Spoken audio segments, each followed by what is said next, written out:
Hey everyone, Larry Chen here. Today we're at Fuji Speedway, but we're at the hotel. We're going to check out the museum. This is something I've wanted to do for a while, so I'll show you guys what's in the museum. Oh my god! In one clip. So sick. White GTR. Can't get enough of them, no matter where I go. So this is the lobby of the hotel.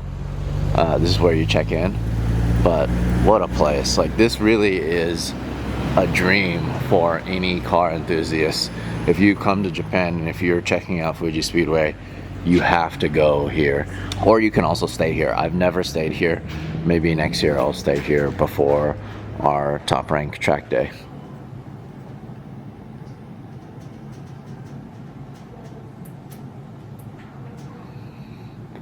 Look at this wall of parts. I don't know if I recognize any of these, but we have like a full-on head, bunch of exhaust,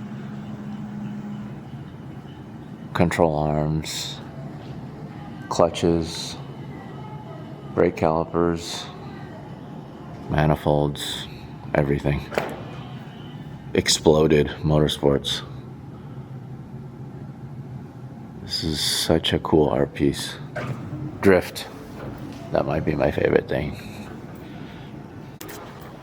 Look, we haven't even gone inside yet. This Toyota out here is just hanging over here. Look at those huge turbos.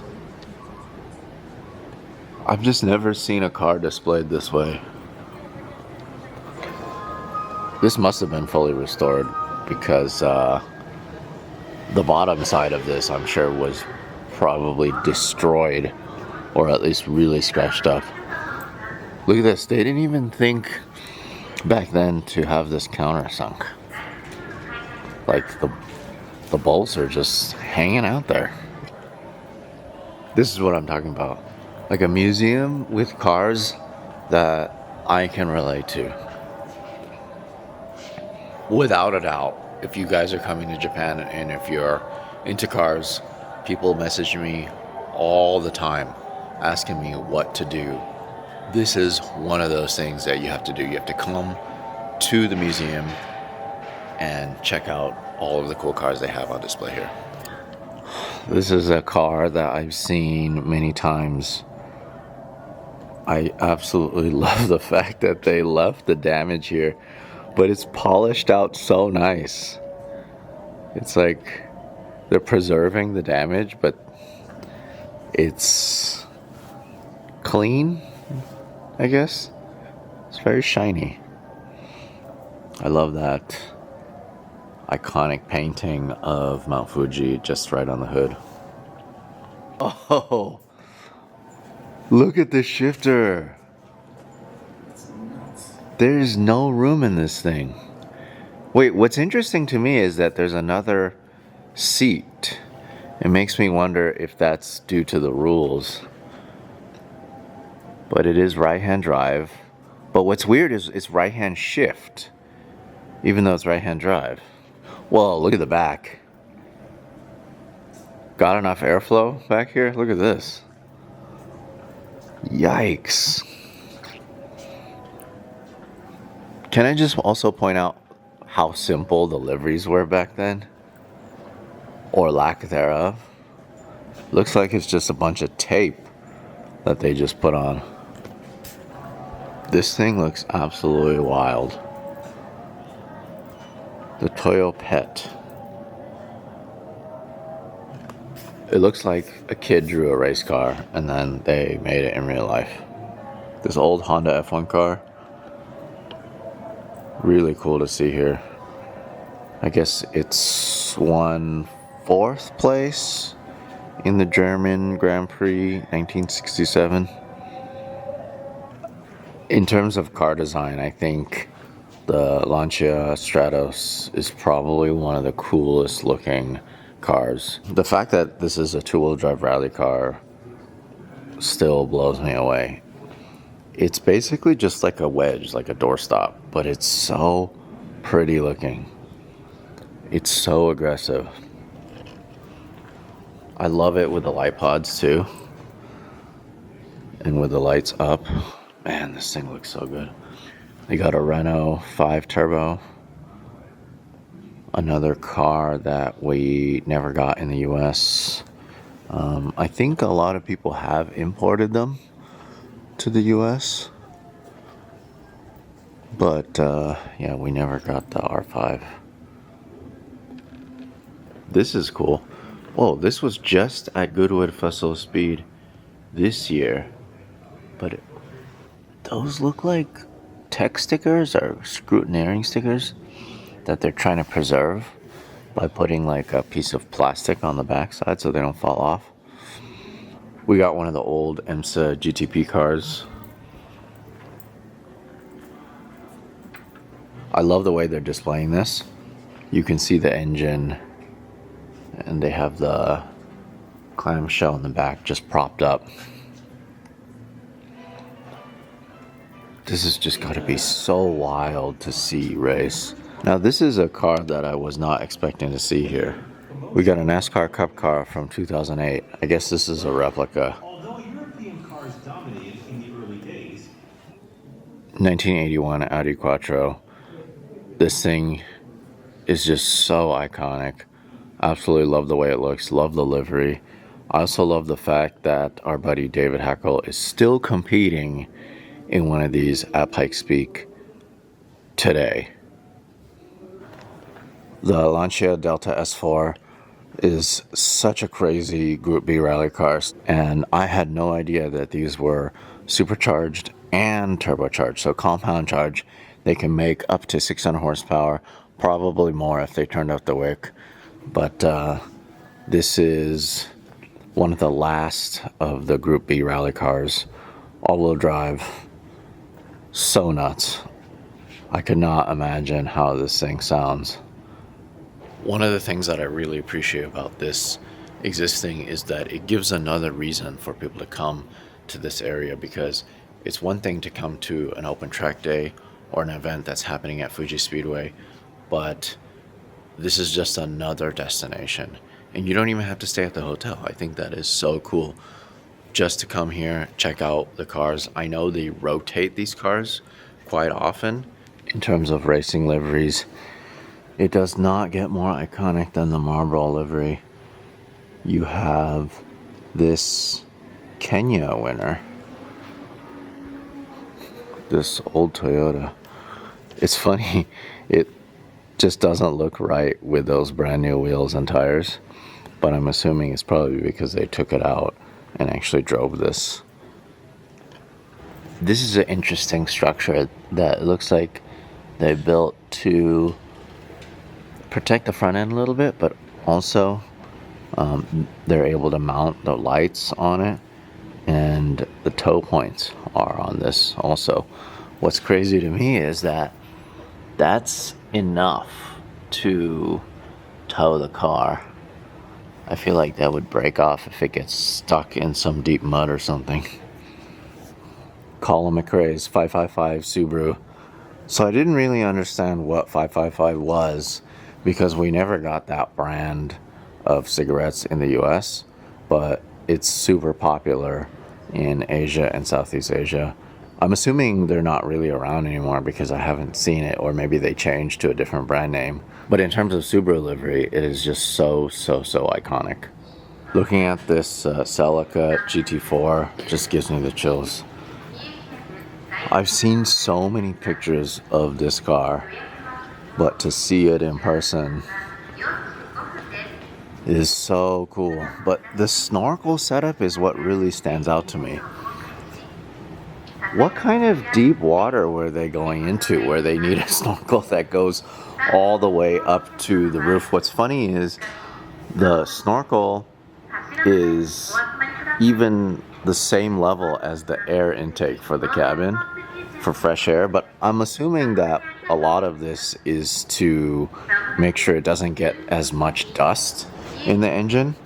When they're on these rallies, a lot of times what will destroy the engine or clog the air filter is just the amount of dust that you would run into. So it's not necessarily all the water crossings that they're going through.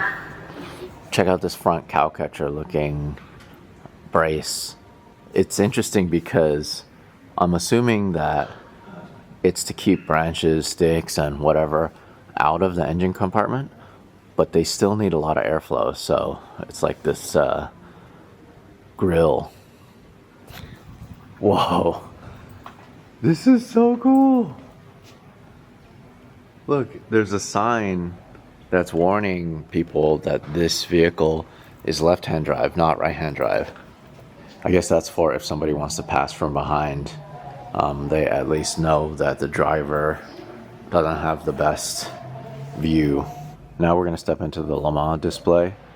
This GTLM GT1 Mark IV Supra is parked next to this Group C Toyota that competed in Le Mans. I love this so much. Cottage Hotel Le Mans. I'm assuming that's where the team was staying. This competed in 1995 at the 24 Hours of Le Mans. 15th, 16th of June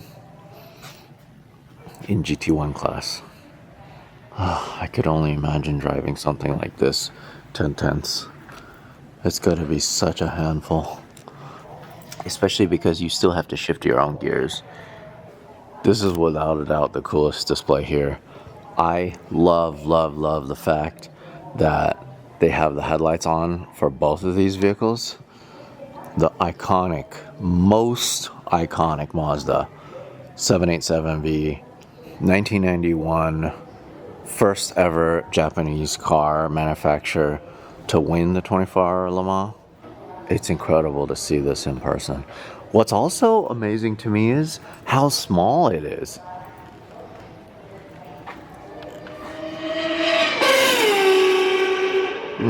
They have a really cool display thing here where when you walk by, it actually plays the sounds of the car.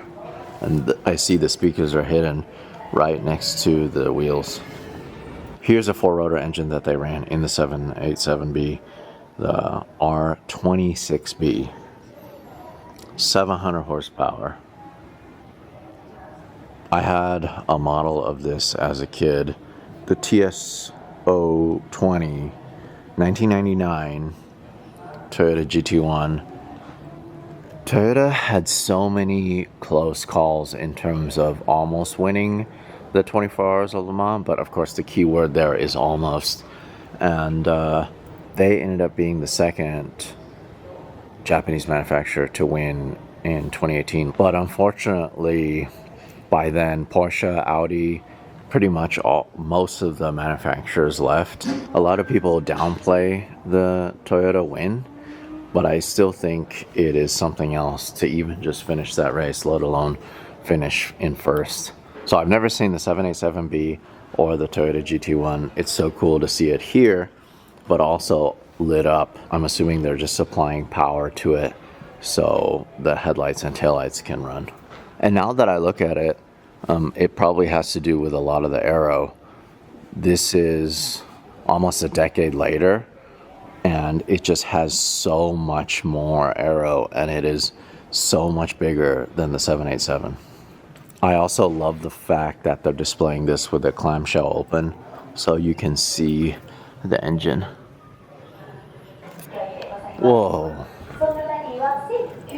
I can't believe they have this here. That is so cool.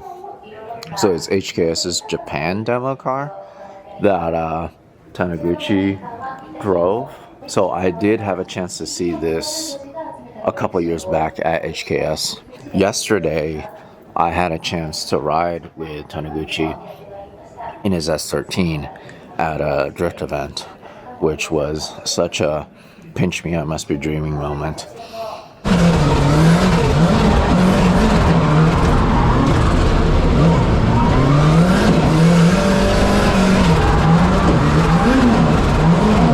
But it's so cool to see that this is here.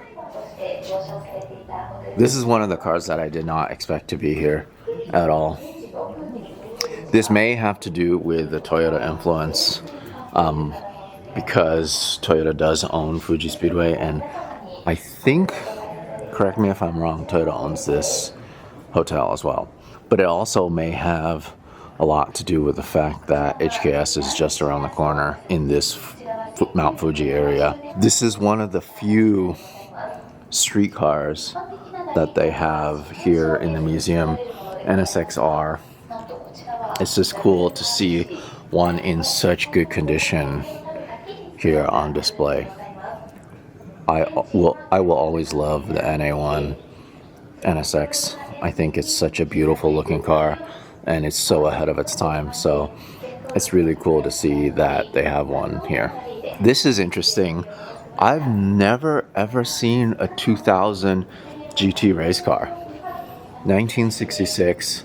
I've seen plenty of street cars, including a lot of the ones that we had a chance to check out at Moroy's collection a couple years back.